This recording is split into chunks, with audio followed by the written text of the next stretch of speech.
Welcome back. We are here with the National Weather Service, John Fausett, for our monthly visit, and we're talking about something that I know a lot of people have been asking me about no matter where I am out on the streets, and that is what happened to our windy season. We've really not seen that many dust storms, so to speak, and instead we've seen a few rainy periods instead, which not exactly the norm. Let's pop up some of that video and we can talk a little about what we've seen so far, John. Well, first of all, do you really miss that windy season? I don't, but are these people begging for dust? No, I think actually they're very appreciative of it. And, oh, you know, yes. This is video that we had from last week. We had the winds pick up and we had some patchy dust, but not even as dusty as we've seen in prior situations. And it was following rain. Yes. And even some hail. And this is video of the rain from yesterday that we had. This is actually more what we've been seeing outside, is those spotty rainstorms pick up. Like you said, even with that past dust storm, some rain that came with it, which was not necessarily expected. Not a lot of models calling for it. No, and it's been a very interesting springtime. Yeah. It may be connected to that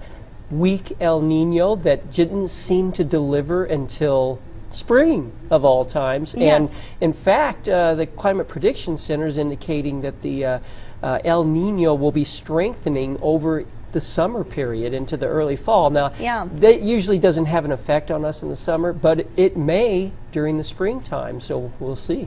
And let's pop up that graphic that we do have right now, talk about the numbers. So we've seen above average in terms of our rain totals. There we see on the map, March rain, we picked up just over 0.6 of an inch, the average around 1/4 of an inch, same around 1/4 of an inch, the average for April. And so far, we're only a few days into April here, and as of yesterday, we were at 0.24 inches. So those numbers really are higher than we're used to seeing. As you mentioned, the Climate Prediction Center, can we go over that a little bit? We've got our first map here for the precipitation forecast April, May, and June. Right, they're going for above normal. Now remember, like you showed, normal is very small. Yes. So when you say above normal, that doesn't mean much this time of year, but it's better than nothing. And you know, the long term, we're still sort of behind with this trying to recover from this drought, so we could use anything we can get. And then bottom line, if you can reduce the amount of dusty days, people should be thankful. Absolutely. But recall, there have been some springs in the past, like 1983, for example, when you had 16 inches of snow. You had you had a windy season that picked up late and went into June. So we don't want that. There's no way of predicting that really at this time, but we don't want that. And here's some more good news that we're trying to deliver here. We're also looking at what the Climate Prediction Center put out for April, May, and June as for temperatures, and also going with that 40% possibility of some below average temperatures clipping around El Paso County. So there's a little good news we're trying to give the silver lining to the forecast here. Good news to who? Man, I want it. You don't want the warmer weather? I want the warmer weather, but that's okay. People know me by now.